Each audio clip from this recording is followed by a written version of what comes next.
Hi, welcome to Srajan India. Today is December 25th, 2019. Today is Christmas as well. Wish you a very happy Christmas. Page number 3. What is the difference between juvenile and a minor? See, legal age is 18 years. 18 years से below को हम बोलते हैं minor.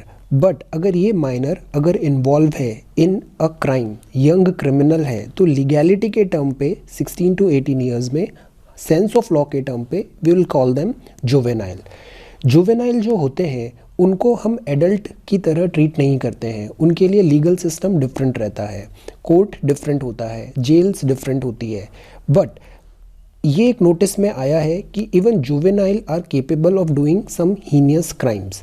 इसीलिए juvenile justice care and protection of children amendment act आया था.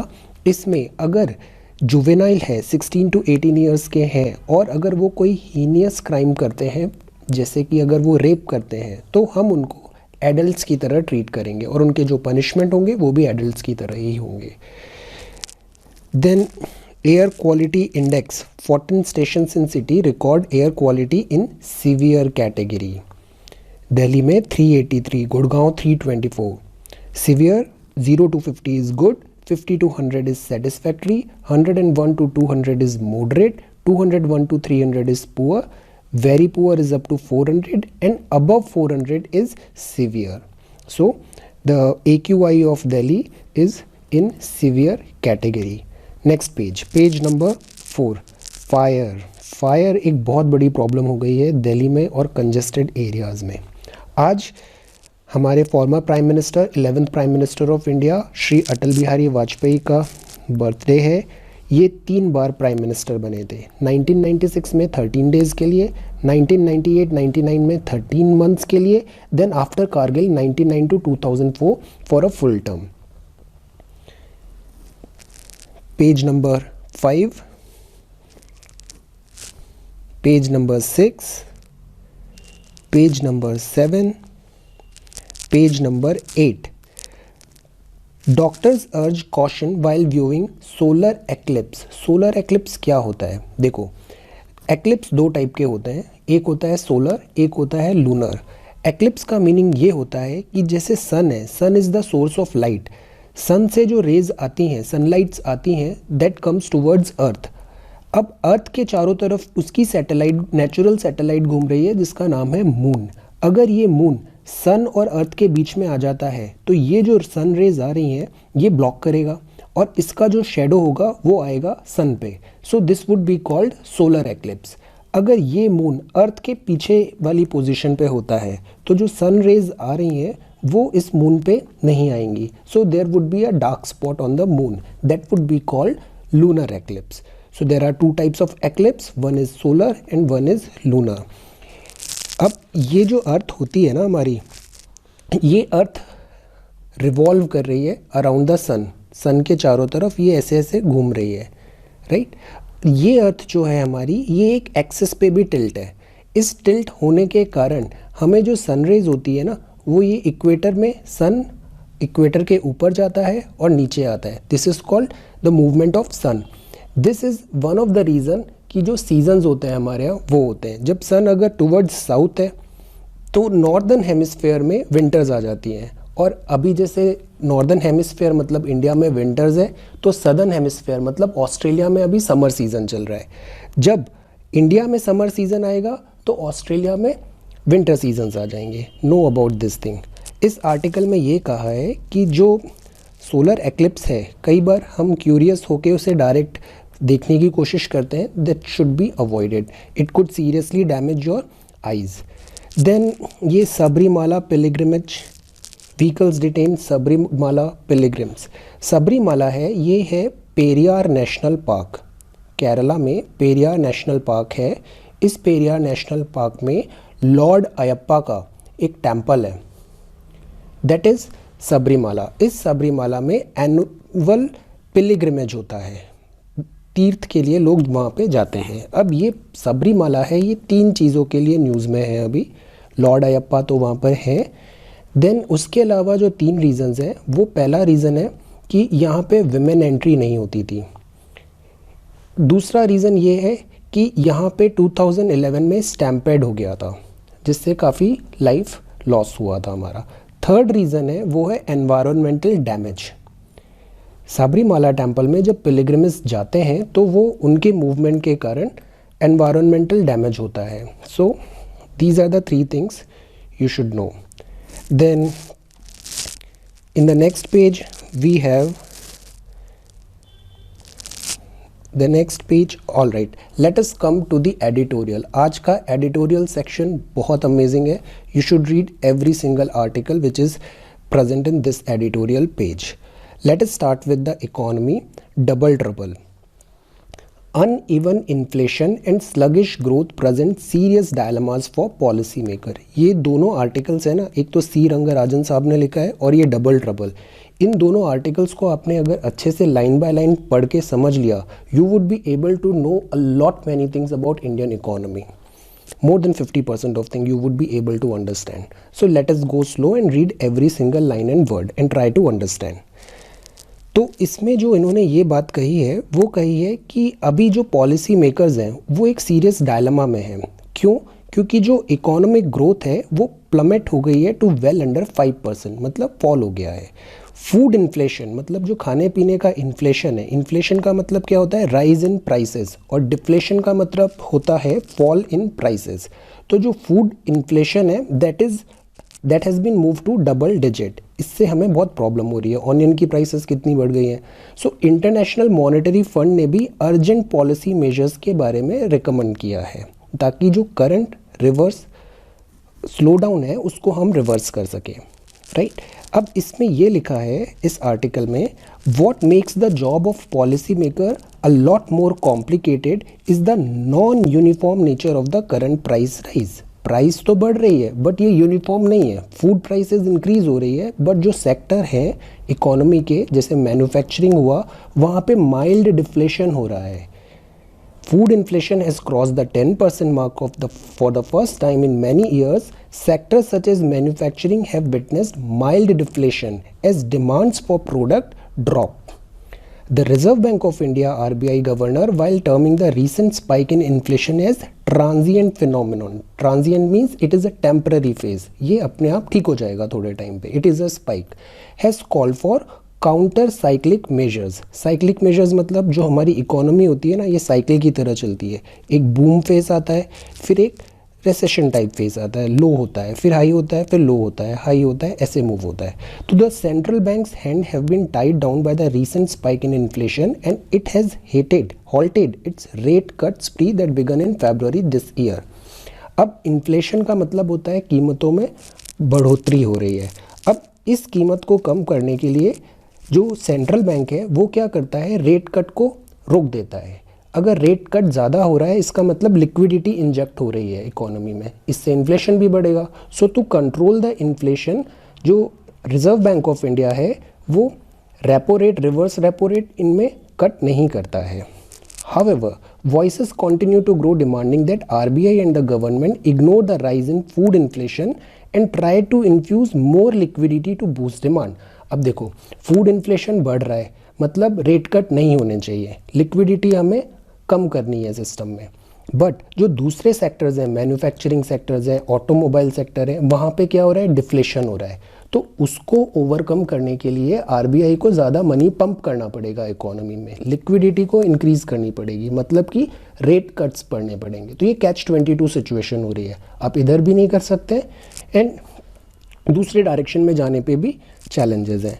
सो after all the rise in food prices में just be an anomaly amid widespread low inflation in the rest of the economy. पूरी economy deflate कर रही है but food prices increase हो रही है. What is really behind the wide divergence in inflation rates across various sectors is anyone's guess. Current food price inflation is the result of seasonal factors that have affected crop production.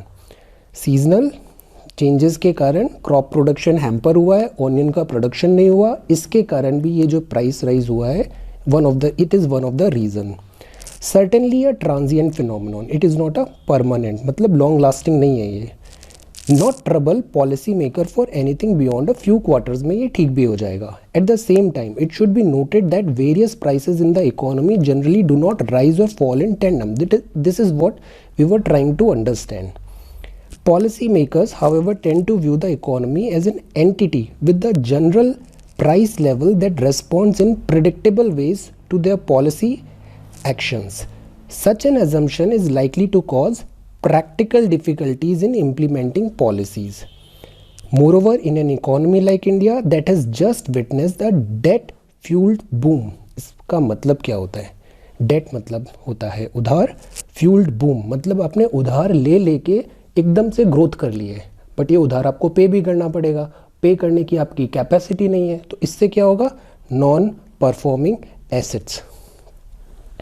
Followed by a sharp bust in growth rate. अब bust हो गया है, ये growth rates कम हो गई है.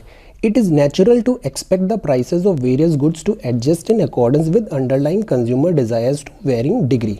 तो economy में ये होता है कि इकोनॉमी ना ज़्यादातर सेल्फ मॉडरेशन होता है उसमें. अगर कोई सडन स्पाइक आया है या फॉल आया है तो over the period of time वो खुद को मॉडरेट कर लेती है. Perfectly calibrating monetary and physical measures in such a situation amid confusing signals sent out by various inflation numbers can be a tough task. But there are always supply side reforms. Supply side reforms मतलब bottleneck नहीं होना चाहिए onion की जो supply है, where houses आपके improve होना चाहिए, ई नाम जो मंडीज़ है उसके थ्रू आपको फार्मर्स को प्रॉपर कंपनसेशन मिल के उनका जो प्रोड्यूस है वो मार्केट पे टाइमली डिलीवर होना चाहिए. These are supply side bottlenecks और जहाँ पे हमें रिफॉर्म करने की ज़रूरत है. That the government can consider to both rein in inflation and reverse the economic slowdown. ये दोनों चीज़ें उससे टेकल हो सकती है. This is an excellent editorial. You also have a read of this editorial on your own. The next is key steps to kickstarting the economy. ये article लिखा है सी रंगराजन साहब ने. ये सी रंगराजन साहब हैं, ये फॉर्मर चेयरमैन रहे हैं economic advisory council to the prime minister and former governor of RBI. इनके जो व्यूज़ हैं ये बहुत ही अच्छे top quality excellent concise views इन्होंने यहाँ पे दिए हैं. इसको हम पढ़ने की कोशिश करते हैं. अभी जो इंडियन इकोनॉमी है ऑब्वियसली वो थोड़ा स्लो डाउन कर रही है, परफॉर्म नहीं कर रही है.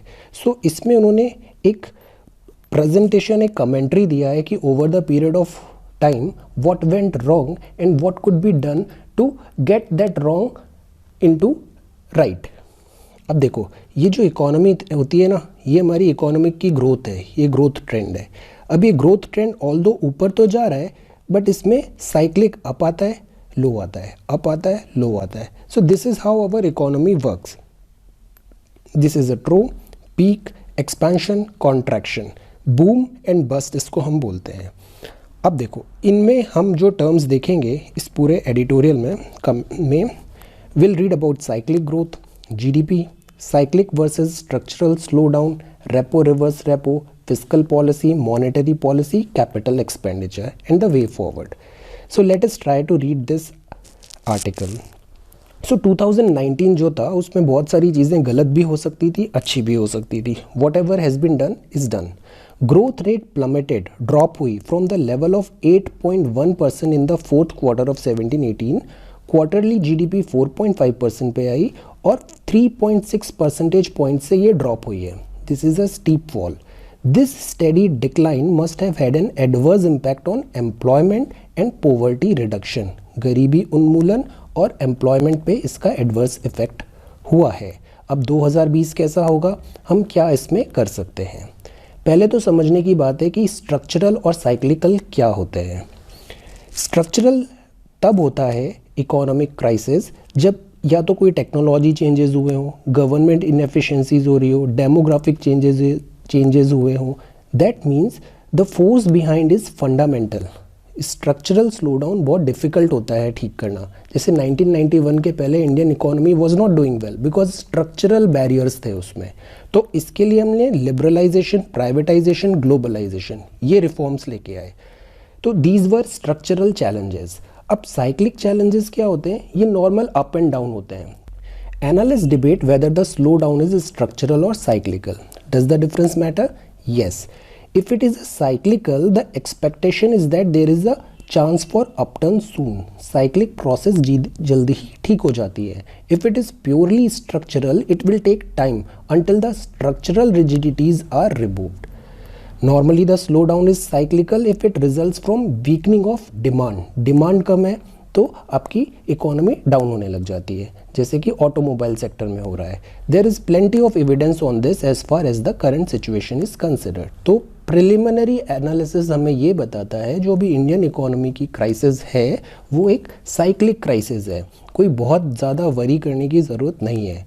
Several important sectors such as automobiles, consumer durables, housings are available with, जिनके डेटा बहुत ईजीली मिल जाते हैं.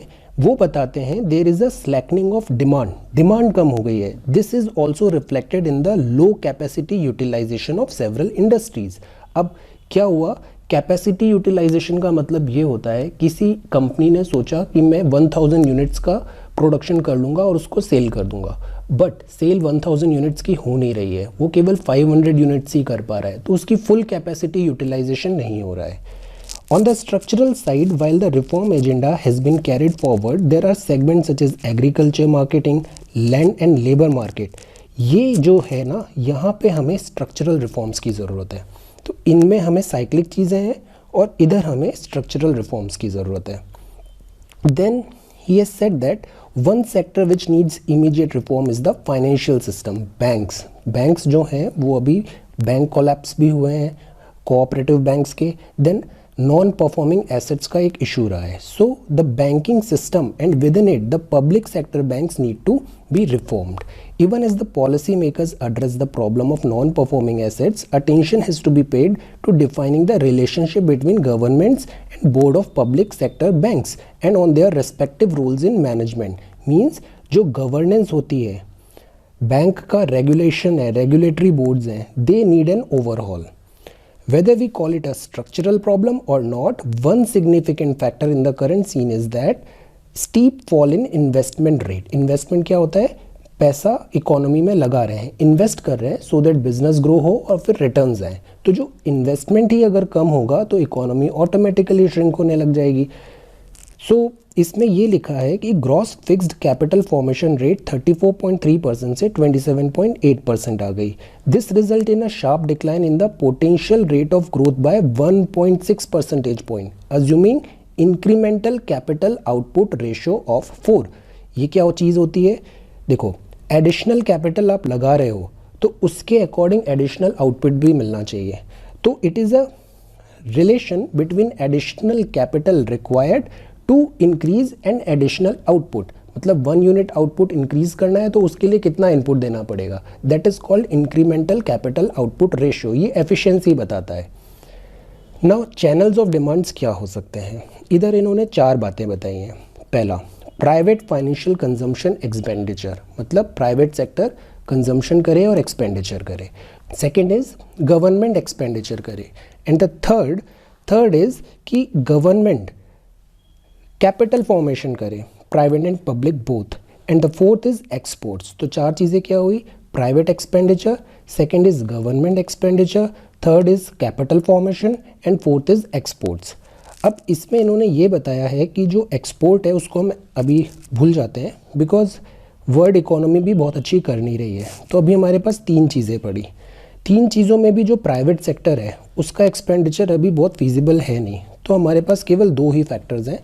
पहला है गवर्नमेंट एक्सपेंडिचर कंजम्पशन इंक्रीज़ करे और दूसरा आप कैपिटल फॉर्मेशन करो, कैपिटल इन्वेस्टमेंट करो.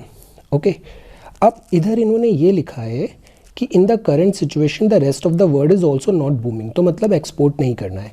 This is needed the standard prescription when ever there is a deficient demand. Government expenditure is the only way forward. अब यहाँ पे एक दूसरी प्रॉब्लम आती है. गवर्नमेंट करती है कैपिटल एक्सपेंडिचर. इसमें जैसे इन्होंने एक सरकाज़म लिया है, नरेगा में digging holes and filling them up again. इससे गवर्नमेंट मनी पंप कर रही है इकोनॉमी में, बट ये एक सस्टेनेबल एक्सपेंडिचर नहीं है. This is a kind of wastage. Anyway, आगे इन्होंने लिखा है मॉनेटरी पॉलिसी के बारे में। मॉनेटरी पॉलिसी क्या होती है? ये एक मैक्रो इकोनॉमिक गवर्नमेंट की पॉलिसीज होती है कि पैसे को कैसे खर्च किया जाए, दैट इज़ मॉनेटरी पॉलिसी।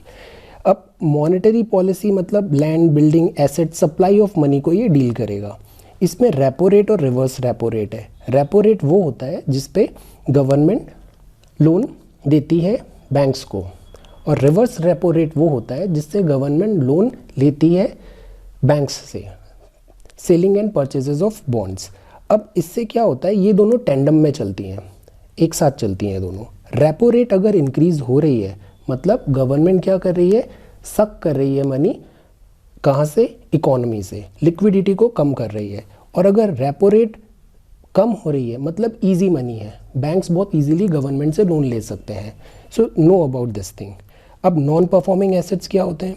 अगर कोई लोन लिया है 90 डेज तक वो डिफ़ॉल्ट पेमेंट नहीं हो रहा है, देन इट डिफ़ॉल्ट की कैटेगरी में आएगा and it would be called a non performing assets. While the reserve bank of India can play a supportive role in expanding liquidity, we must understand the limitations. Means RBI की भी अपनी limitations हैं। Monetary policy generally is more effective in controlling inflation than stimulating an economy. अब RBI governor साहब आते हैं, repo rate, reverse repo rate को change कर देते हैं ताकि इकोनॉमी में बहुत पैसा आ जाए। बट ये जो चीज़ होती है ना, ये केवल इन्फ्लेशन को कंट्रोल कर पाएगी। जो स्ट्रक्चरल और साइक्लिक चीज़ें हैं इकोनॉमी में, उसको स्टिमुलेट नहीं कर पाएगी, मतलब ये लॉन्ग लास्टिंग नहीं रहेगी। In the present context of the banking situation, the RBI's role that is even more important than pure monetary policy will be to quicken the resolution process of bad loans. Means जो bad loans आए हैं उनको quickly resolve करो, recapitalize करो banks को। तो ये था हमारा monetary policy। अब fiscal policy क्या होती है? Fiscal policy होती है government spending and taxation. Counter cyclic fiscal policy is also running into problem. Revenue trend, revenue मतलब जो रनिंग मनी गवर्नमेंट के पास आ रहा है for services and all. Central government may not find it easy to increase its capital expenditure relative to GDP. Capital means कुछ substantial आप form कर रहे हो। In this context one critical question that is under debate is whether the present situation warrants a breach in fiscal deficit norms. Fiscal deficit means आपका revenue जो आ रहा है और उससे आप कितना एक्सपेंडिचर कर रहे हो, जितना जो माइनस आपका होता है वो आप लोन लेके फुलफिल करते हो। तो फिस्कल डेफिसिट हमारा यूजुअली लेस देन 4% हम रखने का ट्राई करते हैं। देन इसमें यह भी कहा है कि आप फिस्कल डेफिसिट एक लिमिट के बाद ज़्यादा इंक्रीज नहीं कर सकते हैं। So while this extraordinary increase led to the growth rate rising immediately, it landed us in problems. However a modest breach in fiscal deficit may be acceptable. सारी government हमेशा fiscal deficit पे ही चलती है, हम fiscal surplus नहीं करते हैं। इसका मतलब ये होता है कि हमारी इकोनॉमी ग्रो कर रही है। सो प्रेजेंट सिनेरियो में government can go relax with the approach of fiscal deficit, हम थोड़ा ज़्यादा खर्चा कर सकते हैं। A focused increase in capital expenditure of the government and the central public sector undertaking PSU may help to apply the brakes on the slowdown. मतलब ये जो PSU और गवर्नमेंट्स हैं इनको ज़्यादा एक्सपेंडिचर करना चाहिए। It might also help in crowd in private investment. इनको देख के जो प्राइवेट इन्वेस्टमेंट है वो भी इम्प्रूव हो सकता है, बिकॉज इकोनॉमी बहुत हद तक सेंटिमेंट्स पे चलती है। GST को रिफॉर्मेशन की ज़रूरत है। अभी तक detail data on GST collections are not available in the public domain to be able to take a view on this, but GST certainly एक पाथ ब्रेकिंग रिफॉर्म था। ये एक इनडायरेक्ट टैक्स है जिसने बहुत सारे डिफरेंट टैक्सेस को subsume कर लिया है, अब एक सिंगल टैक्स हो गया है उन सब के लिए। The idea was to create one taxation system all over the country, but because it's a new thing तो उसमें कुछ सर्टेन चैलेंजेस आ रहे हैं that need to be ironed out. Banking situation में क्या करना है?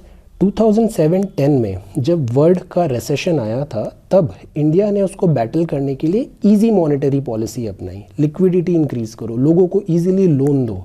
अब 5-6 साल बाद ये सारे जो लोन्स हैं ना, ये बन गए NPA। तो हमें बैंक्स को फिर से रिवाइव करना पड़ेगा, because banks are in the end the growth engine of economy. To stimulate the economy, resolution process improve करो, मीन्स जो बैड लोन्स हैं उनको रिकवर करो या उनको रिजॉल्व करो जो भी इश्यूज हैं। Recapitalisation of public sector bank, that is why government has infused so much money recently in various public sector banks. Then here what it is written, non banking financial companies जैसे IL&FS crisis हुआ था अभी, इन सबको भी monitor करने की ज़रूरत है। कोऑपरेटिव बैंक्स हैं, इनको रेगुलेट करने की ज़रूरत है। It is not much solace to say that 2020 will be better than 2019। The reasonably good monsoon, इस बार मानसून बहुत अच्छा हुआ है, रेनफॉल अच्छी हुई है, और इंडिया में अगर कोई भगवान है तो वो है मानसून। ट्रू गॉड यही है, यही हमारे सारे लाइफ को डिक्टेट करता है, इकोनॉमी को डिक्टेट करता है monsoons. Exports can help a bit if there is a strong effort and if the global trade environment improves। जैसे USA चाइना ट्रेड वॉर हो रहा है, इससे भी इंडियन इकोनॉमी में इम्पैक्ट आया है। अगर ये इम्प्रूव होता है तो we can very well bounce back in short period of time. Restoring financial institutions, banking and non-banking to a healthy state when they can begin to lend confidently is the most essential prerequisite for faster growth. See, this is an excellent article. You read it on your own.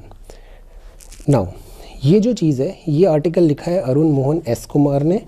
Arun Mohan S Kumar एक PhD candidate है Fletcher school. Alright, इन्होंने ये बताया है कि जैसे आज India बहुत digital electrical vehicles, artificial intelligence और सोशल मीडिया में भी बहुत एक्टिव है। So what we are doing is we are embracing technology at a rapid scale. ये जो डिजिटल इंडिया है, ऐसा ही एक प्लेटफॉर्म आया था जब इंदिरा गांधी जी की गवर्नमेंट थी 1976-75 में।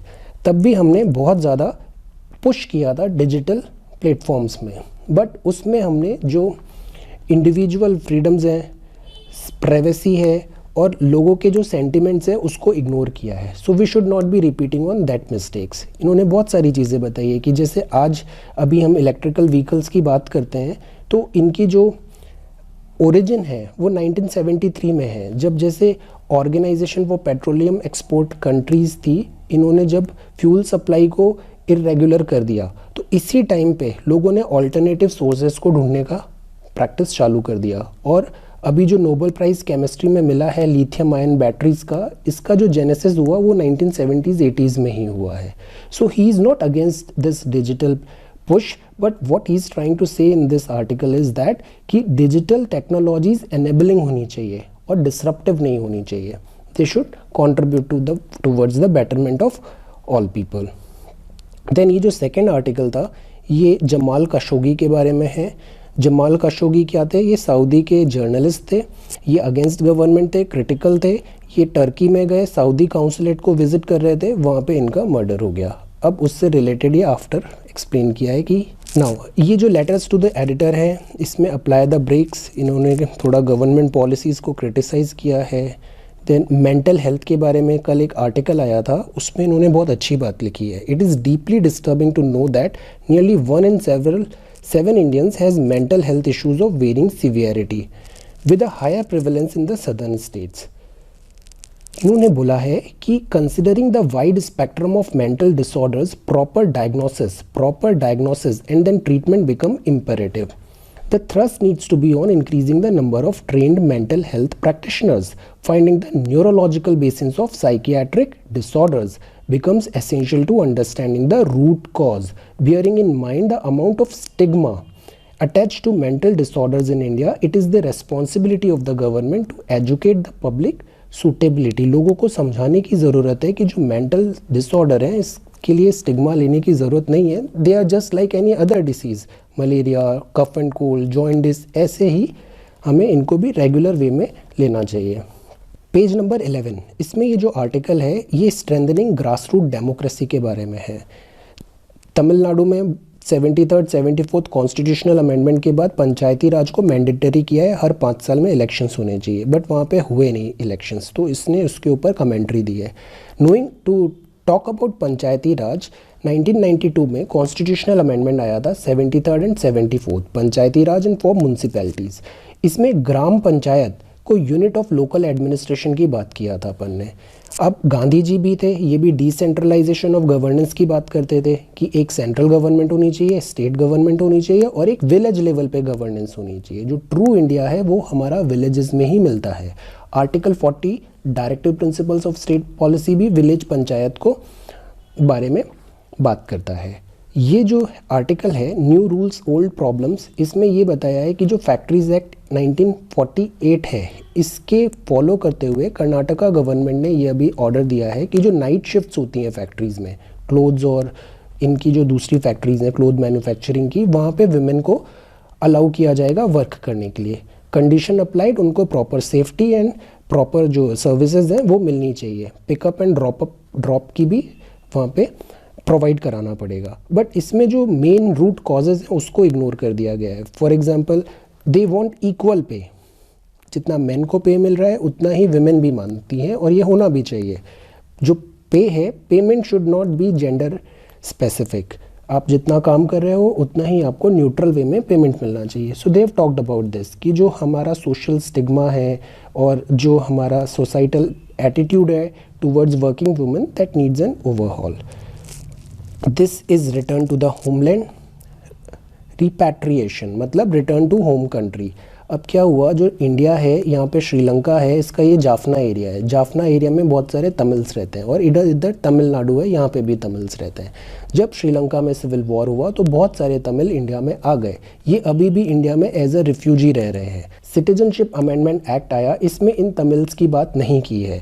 दूसरी बात, अब श्रीलंका में भी पॉलिटिकल एनवायरनमेंट चेंज हो रहा है। They are interested to take back all these refugees to this Sri Lanka it back. Then page number 12, urban cabinet clears NPR update status, chief of defense staff gets cabinet approval. I have made a video on this chief of defense staff, have a look on that. Then railway board revamp will see cut in strength. अभी railways में बहुत सारे type के class ए services होती थी, engineering services के through आ रहे हैं, यूपीएससी के थ्रू आ रहे हैं, डिफरेंट रेलवेज की post class A group A post होती थी, इन सबको इन्होंने रिवैम्प किया है। I make a video on this separately today, have a look on that. PM hails Ghani's gains in presidential poll. Ashraf Ghani फिर से इलेक्शन जीत गए हैं, बट ये इलेक्शन अभी भी प्रिलिमिनरी है, इसमें चेंजेस हो सकते हैं। Then this is about Soren to be sworn chief minister on Sunday. Is government right in denying NPR NRC link? This is trying to explain the difference and all the nitty-gritties of population register and citizenship register. See, अभी ये एक ongoing process है. We have learned the basics of this NPR, NRC, Aadhaar and census. I have made a video on that. But let us try to get some more clarity which would come over the period of time. Then we'll have a look on this again. NPR data was first said. Then ये एक important चीज़ है, Rohtang tunnel named after Vajpayee ji. ये जो Rohtang tunnel है ये है आपकी हिमाचल प्रदेश में, सोलांग वैली में है। इनको वाजपेयी जी के नाम पर रखा जा रहा है इसका नाम। अब इसमें 3 और योजना के बारे में लिखा है। एक है अटल भूजल योजना। अटल भूजल योजना, भूजल मीन्स ग्राउंड वाटर, अटल भूजल योजना। इसमें ये है कि जावड़ेकर जी ने बताया कि cost would be borne by the centre and the rest would be borne by world bank. मतलब सेंट्रल स्कीम है और इसका जो डेफिशिएंट होगा वो वर्ल्ड बैंक लोन के थ्रू होगा।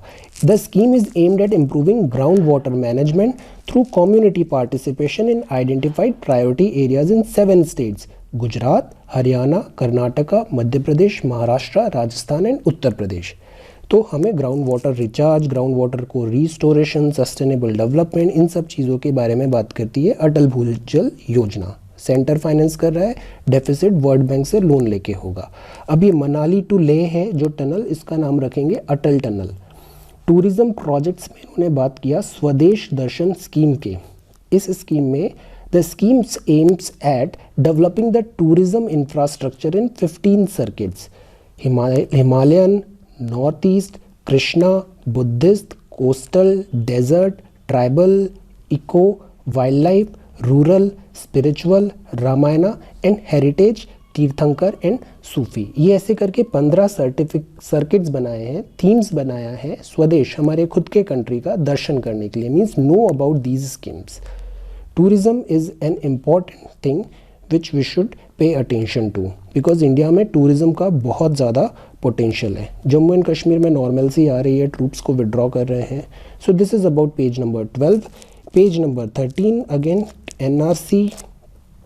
Page number 14, Trump impeachment is going on. I have made a video on this, have a look. Hong Kong police clash Christmas Eve, ready to deal with North Korean gift, Pyongyang capital है North Korea का, Iraq में protest हो रहे हैं, bus plunges into ravine in Indonesia. Indonesia एक group of islands है और ravine का मतलब होता है बैडलैंड टोपोग्राफी, जैसे चंबल रेवाइन का नाम सुना है, मध्य प्रदेश में ऊपर है ये।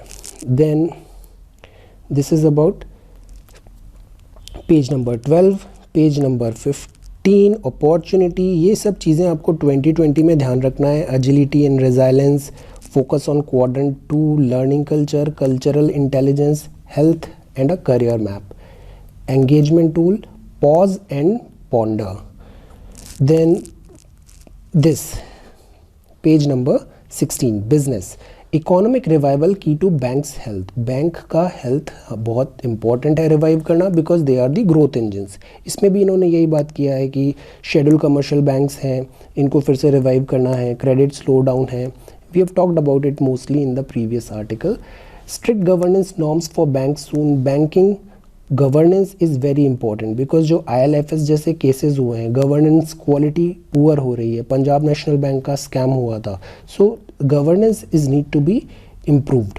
India is in the midst of significant slow down IMF ने भी, ये एक क्लिकबेट हेडलाइन है, इसमें जो अंदर लिखा हुआ है ना, वो ये लिखा है IMF ने कि ऐसा कुछ सीरियस प्रॉब्लम है नहीं। He added that IMF had been taken by surprise by India's slowdown. He replied in the negative when asked if this slowdown can be described as an economic crisis. मतलब ये कोई economic crisis नहीं है, ये एक cyclic slow down हुआ है और ये वेरी वेल मैनेज किया जा सकता है। इसमें ग्लोबल फैक्टर्स भी मैटर किए थे। ये एक साइक्लिक है, स्ट्रक्चरल नहीं है ये। Then this is about new norms for rewards of whistleblower. Act आया था 2011 में, अब उनको रिवॉर्ड भी करेंगे। विसल ब्लोवर का मतलब होता है if you are seeing anything wrong which is happening in your institution और around you in your society और work place, you can complain that with the respective authorities. So you would be a whistleblower in that case, and you would be provided security. At the same time, you would be rewarded whatever the case would be. SEBI tightens norms for mutual fund investment. SEBI क्या है? SEBI एक statutory body है, 1992 में statutory बनी थी SEBI act के through. Government of India की है, इसका काम है रेगुलेट करना सिक्योरिटीज़ को। सिक्योरिटीज़ क्या होती हैं? ये ट्रेडेबल फाइनेंशियल एसेट्स होते हैं, जैसे bonds, shares, mutual funds etcetera. SEBI का काम है कि वो फ्रॉड से बचाए, मिस प्रैक्टिसेस, मैल प्रैक्टिसेस को दूर करे और एफिशिएंसी लेके आए। अब म्यूचुअल फंड्स क्या है? म्यूचुअल फंड्स हैं व्हीकल्स ऑफ इन्वेस्टमेंट्स। पूलिंग मतलब इफ़ मुझे ज़्यादा नॉलेज है नहीं मार्केट्स का, तो I will get a help of fund manager. Fund manager pooling करेगा, बहुत सारे लोगों से पैसा लेगा और फिर वो फंड मैनेजर एक्सपर्ट जो होगा वो पैसा मार्केट में लगाएगा। But mutual funds are subject to market risk. ये KYC पता क्या होता है? Know your client, know your customer. Means अगर मैं आपको कुछ सर्विसेज प्रोवाइड करा रहा हूँ, then it is my right to know about you. उसके लिए मैं नो योर क्लाइंट या KYC प्रोसेस को करूँगा। आपका identification and all I can ask to you. Then this is about Christmas. ये ऑटोमोबाइल सेक्टर का एक टेक दिया है कि जो 2019 था, इसमें कुछ ड्रास्टिक चेंजेस हुए हैं ऑटोमोबाइल सेक्टर में। जैसे सेल्स क्रंच हुआ, आपने देखा था ऑटोमोबाइल सेल बहुत स्लम्प डाउन हो गया था, सेल्स नहीं हो रहे थे। भारत स्टेज 4 से अब BS6 नॉर्म का ट्रांजिशन हुआ इंजन का, लो पॉल्यूटिंग इंजन होते हैं एंड फ्यूल। इलेक्ट्रिक फ्यूचर आया, फेम 2 स्कीम ने स्पीड लिया। Hyundai कोना इलेक्ट्रिकल व्हीकल आया, बजाज के व्हीकल्स आए, Chetak electric scooters. Collaboration and partnership का टाइम था, BMW and Jaguar land rover. Mahindra and Ford ने पार्टनरशिप किया। सुजुकी एंड टोयोटा की पार्टनरशिप थी। एमिजन चेक था। सेफ्टी फर्स्ट, ये जो था गवर्नमेंट ने मोटर व्हीकल अमेंडमेंट एक्ट लेके आई थी। सेफ्टी मीन्स ABS और front seat belts, reminder, speed warning system, इस पे काफ़ी ज़्यादा एम्फेसाइज रहा है 2019। Then the next page is sports. The next is sports. So this is about today's newspaper. Thank you so much for watching this video. Take